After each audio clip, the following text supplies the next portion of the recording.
Yo sé que ustedes van a sentirse identificados porque hablando de salud es el día con día y sobre todo buscar esas opciones y sobre todo recomendaciones a mejorar. Es importante que usted cuide su salud antes y no después, señores. Y vamos a hablar de un tema muy especial que se llama rinitis alérgica en adultos y en niños también. ¿Y qué, cuáles, dónde y por qué se genera? Y para eso me acompaña el doctor Orlando Cortés García, quien es un gran amigo desde la infancia, también originario de Nagarote, a quien le tenemos de la dicha de tenerlo, de conocerlo desde pequeño. Orlando, bienvenido. Yo le digo de Orlando, no digo doctor, por la confianza, señores, de que nos criamos de chiquitos. ¿Te acuerdas cuando jugábamos en el andén, doctor? ¿Ah? Sí, claro. Bienvenido, hermano, es un gusto tenerte en primera hora. Gracias. Rinitis alérgica, como tal, ¿por qué se causa? Sí, bueno, como la definición propia de la rinitis como tal, que es de origen alérgico, pues es causada por alergeno, es decir, por algunas partículas o algunos objetos o algunas comidas de que uno mismo la padece. Cuando generalmente se producen este tipo de alergias, se caracterizan por picazón o comezón o mucha secreción nasal. En medicina nosotros llamamos rinorrea. Esa rinorrea significa de que está saliendo mucha mucosidad. Recordemos de que la mucosidad de manera fisiológica se genera, pero no es una mucosidad fluida, constante. Es decir, nosotros no andamos normalmente por la vida sacando mocos, como lo conocemos popularmente. Entonces esa es la principal característica. Cuando nosotros tenemos mucha mucosidad, podemos tener una rinitis aguda o una rinitis alérgica. ¿Es igual, doctor, los mismos síntomas en niños y adultos o varían? Aquí es donde podemos diferenciar un poquito. En el caso de los niños tienden a tener ronquidos, es decir, el niño generalmente ronca mucho cuando tiene una rinosinusitis o cuando tiene también una inflamación no solamente de la mucosa nasal, sino también de los cornetes nasales. Ahí es donde nosotros médicamente hacemos una diferenciación entre si es una rinitis, si es una sinusitis o es una rinosinusitis. Hacemos una exploración física, que es una rinoscopía, de que eso es con un aparatito, se miran las fosas nasales y se hace el diagnóstico. Realmente es muy fácil el diagnóstico. Pero en los niños lo más característico es el ronquido. Si un niño normalmente no tiene que roncar. Entonces, cuando un niño está roncando, puede ser ya sea por una rinosinusitis o puede ser también por una patología como una laringomalacia, por ejemplo, que eso es algo de que, si bien es cierto, no es tan grave, a veces tiene resoluciones quirúrgicas, pero cura generalmente con el tiempo y con medicamentos.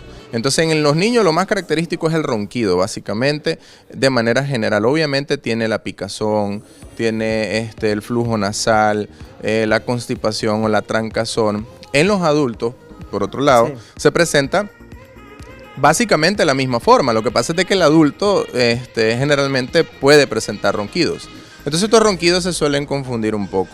A veces decimos, disculpa que lo interrumpa, a veces dicen, es que estás muy gordito o estás pasadito de peso y por eso roncas. ¿No es tan viable? ¿Cómo con el tema de los ronquidos, el problema es de que a veces estos ronquidos o esta respiración obstruida a causa de que tenés obstruida la nariz puede generarte problemas en el sueño. Entonces, si estás teniendo apnea del sueño, es importante identificar la etiología, es decir, la causa. A veces la causa es una rinosinusitis, es decir, por ejemplo, en los pacientes fumadores es frecuente una rinosinusitis alérgica a causa del humo del tabaco. Estos pacientes tienden a fumar mucho, estos pacientes que fuman mucho tienden a roncar bastante. Entonces nosotros aplicamos medicamentos y esos ronquidos mejoran un poco, pero a veces el no dormir bien puede ser incluso un signo, puede ser una característica clínica de este tipo de patologías. Hay personas, doctor, que se automedican. ¿Qué tan recomendable es esto? Hacerlo no es prudente como tal y a veces lo acostumbran y no tienen el asesoramiento especial de un médico. La automedicación siempre va a estar contraindicada. En el caso de este tipo de alergias, lo que nosotros usamos generalmente son antihistamínicos fuertes y corticoides, porque no curan generalmente con la difenhidramina y la loratadina convencional. Necesitamos medicamentos un poquito más fuertes y entonces ahí es donde la medicación tiene que ser vigilada. Lo único que uno así, a grosso modo, puede tomarse tal vez es un suero oral para hidratarse y un acetaminofén en caso de presentar algún síntoma de malestar o algo. Pero si ya no mejoraste en 2 o 3 días, lo más recomendable siempre es que tengas el asesoramiento No necesariamente tienes que salir corriendo, buscar un especialista en otorrinolaringología, en medicina interna o pediatría.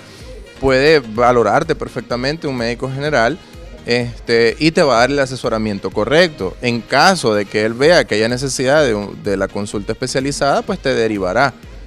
¿Hay sus características graves, agudas o leves en este caso, doctor? Este problema no genera mayores complicaciones siempre y cuando se trate. El problema es que es algo muy incómodo para el paciente.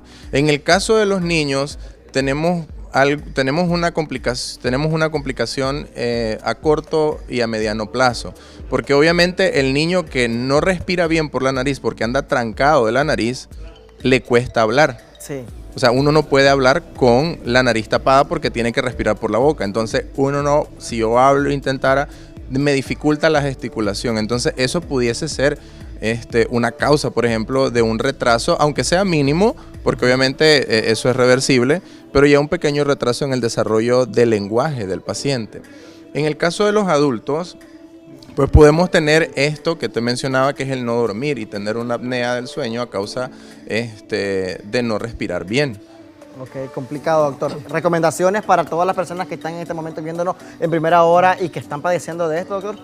Yo siempre les recomiendo a todos, y como también soy docente de la Facultad de Ciencias Médicas, yo les recomiendo a todos los pacientes y a todos los estudiantes, todo lo que sale fuera de lo normal hay que consultarlo. Yo no ando todos los días sacando una gran cantidad de moco por la nariz. Si yo estoy sacando eso, tengo que consultarlo. Entonces yo no ando toda la vida no ando toda la vida con dolor de cabeza, no ando toda la vida escuchando zumbidos en los oídos. Entonces todo lo que sale fuera de lo normal siempre hay que consultarlo. Esta consulta yo siempre la voy a recomendar que sea por medicina general. Claro. Porque entendamos también de que existe una medicina privada, pero no es que sea malo consultar al especialista, pero a veces hay muchísimas cosas que los médicos de atención primaria pueden manejar, pueden valorar, y que ellos deriven ya al paciente ya un poquito más dirigido, ya buscando el tratamiento específico, la resolución. En el caso de todas las patologías que tienen resoluciones quirúrgicas, es mejor que lleven una previa valoración porque ya el paciente adelanta un buen proceso y acorta este tiempo también. Ok, muchísimas gracias, doctor, por esa valoración tan importante. ¿Cómo aparece en redes sociales su número de teléfono para cualquier consulta que las familias estén interesadas en su especialidad? ¿Puedan hacerlo directamente? Sí, claro, en Facebook, doctor Orlando Cortés, en Instagram de igual forma, y a los teléfonos 8100-7580 y también en la Clínica Concepción Palacios de la Facultad de Ciencias Médicas de la UNAM Managua, de lunes a viernes, de 8 a 4 de la tarde todos los días. Por ahí nos encontramos. Ok, muchísimas gracias, doctor Orlando Cortés, por excelente información.